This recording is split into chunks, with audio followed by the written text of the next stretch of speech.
Jadi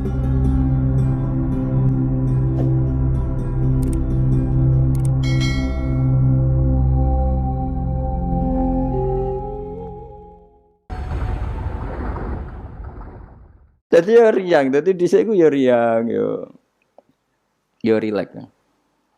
Ya karena tadi ya Pak. Ya karena tadi memang kesalahan-kesalahan sahabat itu ya rileks. Tapi itu saya ulang lagi itu di sufah, bukan di dalam. Di mana? Di sufah. Di sufah itu teras masjid.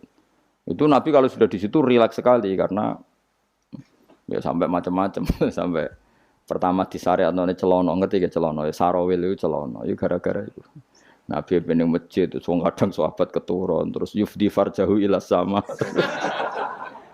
senabi itu kocong katoan ya cung Nabi Ibrahim nak posisi turu aja ngene-ngene sing yufdi farjahu ila sama ya tentu kowe ora usah bayangno Nabi roh ya ora Nabi ku ya ora pirsa detail tapi ngerti arahe tentu Nabi tidak berso itu, maksudnya tidak berso auratul rojul tidak berso, tapi tahu kelakuan ngono iku akan menjadikan yufdi farjahu ila sama. Terus Nabi ngetikan, misalnya layat taki wahadum kada, layanum wahadum kada. Akhirnya semenjak itu disyariatkan celana besar-besaran sampai Nabi ngetikan sarawil itu libasu abikum Ibrahim karena pertama penemu celana itu Nabi siapa? Ibrahim kalau dalam khazanah Islam. Makanya terus ada wong Arab itu ya jubahan, ya sarungan, bariku ijek celana. Terus adatnya kiai-kiai kuno juga pakai apa? Celana. Maksudnya menurut saya buatan sempak ya memang celana. Jadi lebih apa ya? Lebih astar ya, lebih yang ditutupi lebih banyak. Jadi Nabi itu rileks. Lagi-lagi itu menguntungkan Islam.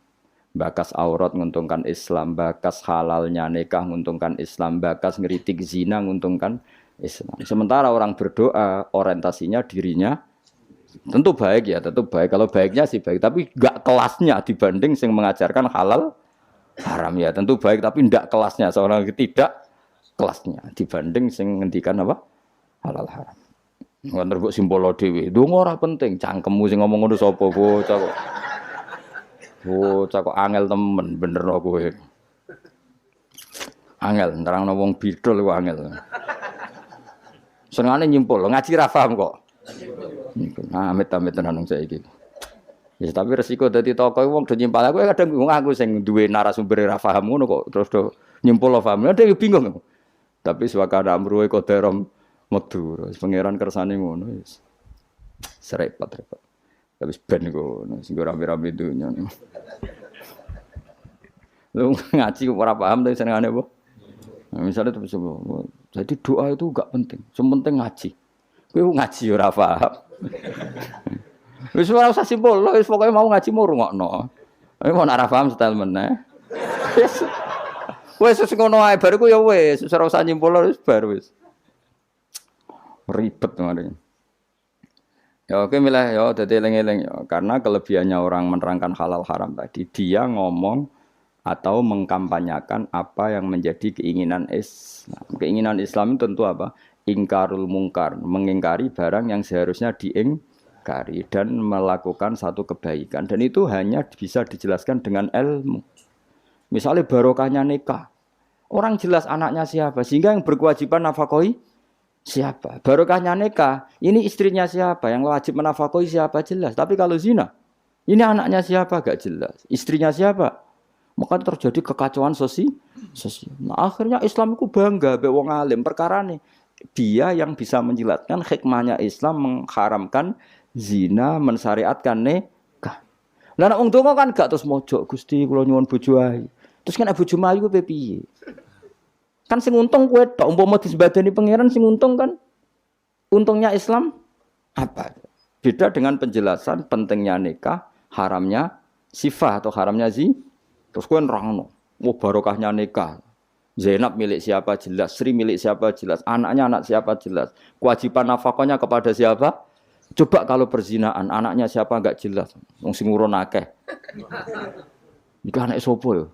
Nak delok kriting anak iki tapi didelok kan dadi bingung. Kok kriting tapi mripate kok mirip iki, tapi nak irunge kok mirip iki. Apa hasil kombinasi? Wah, bingung. Iku ahli DNA we bingung kan pusing. Orang kok nek lahir sing tanggung jawab kelahirane iku. Sapa? Jadi zina iku ruwet. Lha iku sing nerangno ya sing ngaji. Sing sitok men egois bakas dirinya ya ora kelas.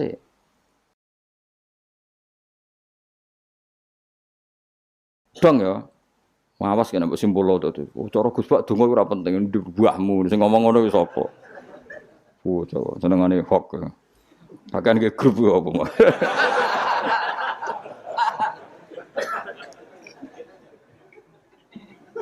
Repot-repot. Angel nerangno kowe angel. Muga disepuro pangeran. Gak disepuro ora apa-apa, kelakuan ngono ora paling.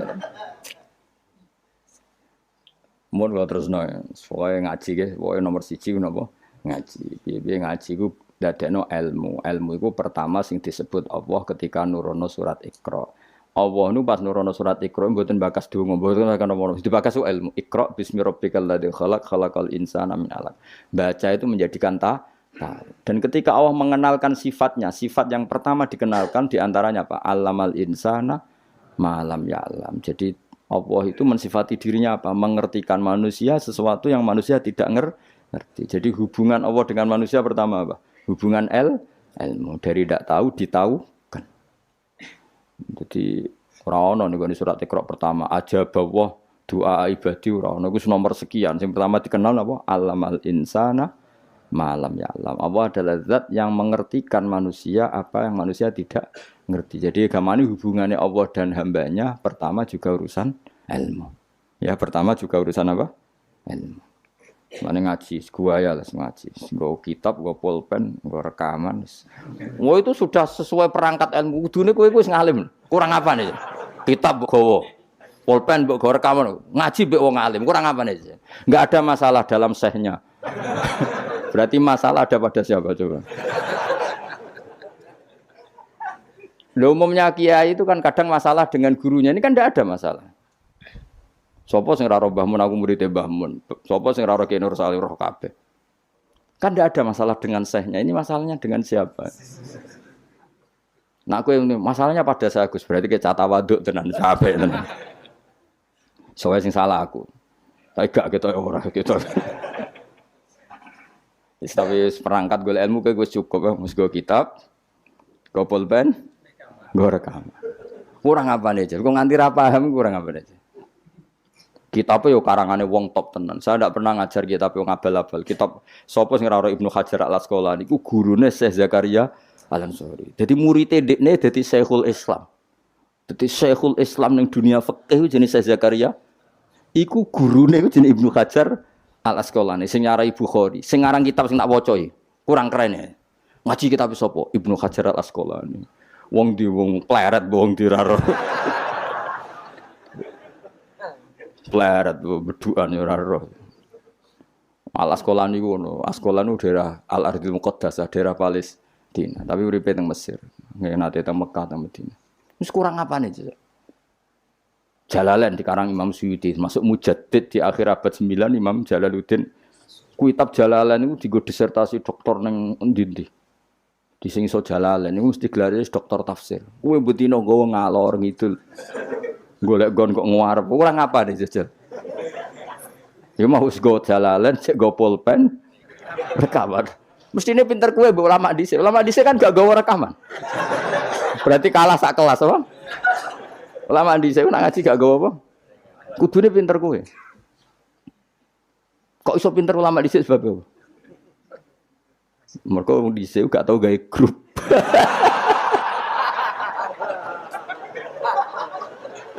Oh, nah. Ngaji ra paham. Ngaji kok amen. Nggih, masyaallah ya Allah, samit amin. Men kenalan wis. Serapa apa zaman akhir. Alasannya silaturahim. Mempererat tali apa? Repot. Ya, sing jelas iku kula kulinakno ya aja disimpulno. Mergo kesimpulan itu subjektif. Jadi misalnya gini ya, beda ya. Saya itu sangat mencintai, bukan sekedar mencintai, sangat mencintai guru-guru kita. Ya saya ini rungokno tenan ya. Saya sangat mencintai guru-guru kita, ya utamanya guru-guru kita kayak Mas saya Sarang, Mas saya, ya semuanya semua Mas saya termasuk Lirboyo, Peloso, Sidogiri semuanya Kudus, Kajen, Krapyak semuanya kita mencintai menghormati.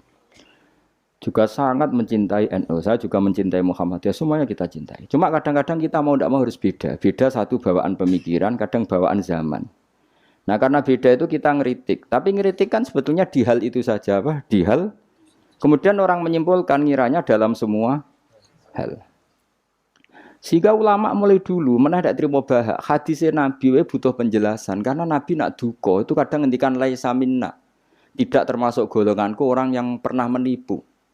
Lalu itu kalau begitu betul kan tidak ada umatnya Rasulullah SAW. Kowe gak sekedar pernah menipu, rizkimu kok bodoh nih. Orang terima sekedar pernah, rizkimu kok bodoh nih. Wah, itu laisa minna ini entek ngamek.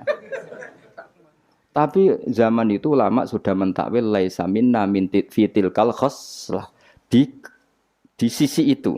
Apa? Di sisi itu. Misalnya kita beda dengan Wahabi, saya sering kritik Wahabi, tapi dalam hal yang saya kritik saja, dalam hal yang lain kita setuju. Misalnya tradisi mereka menghormati sahabat kita setuju. Tradisi mereka merumah Masjid Haram kita setuju. Tradisi mereka menghafal Quran kita setuju. Tapi ada tradisi yang kita tidak setuju. Misalnya mereka sering enggak pati hormat sama ma'asirun nubuwah, tempat-tempat bersejarah. Jadi jangan kira kita. Jadi kalau kita ngeritik ya di hal yang kita kritik saja. Itu pun karena kadang bawaan zaman, bawaan versi, bawaan tradisi. Terus kamu simpulkan.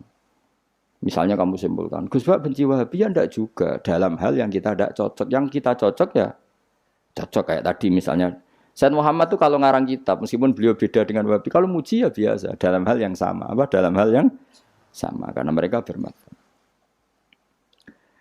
Ya misalnya nyuwun sewu misalnya pengajian umum saya juga suka dari segi syiar, dari segi apa? Syiar. Tapi ada hal-hal yang memaksakan itu mesti saya kritik. Wong karuan kiai cilik ning desa kok pengen pengajian akbar. Akhirnya panitiane door to door 2 wulan sedurunge pengajian. Angger wong ditari. Tapi kalau sudah levelnya memang pondok besar, buatnya besar, keuangannya besar, itu kan memang enggak berat. Tapi kalau yang desa-desa yang pengajian gede, 2 wulan atau 3 wulan, oleh door to door gitu. Nganti agar wong dijalukin apa? Coba. Padahal kampung situ enggak butuh pengajian besar karena wong butuhe jek mabadi fikih. Lah lha apa ngundang kiai level apa? Nasional. Tapi karena panitianya yang angkuh. Ya seperti ini harus dikritik. Tapi bukan berarti kita membenci. Karena ya ada sisi baiknya. Misalnya nah nyimpulkan rezekinya gitu. Misalnya ada orang alim soleh. Ketemu wong ayu di jalan tanya.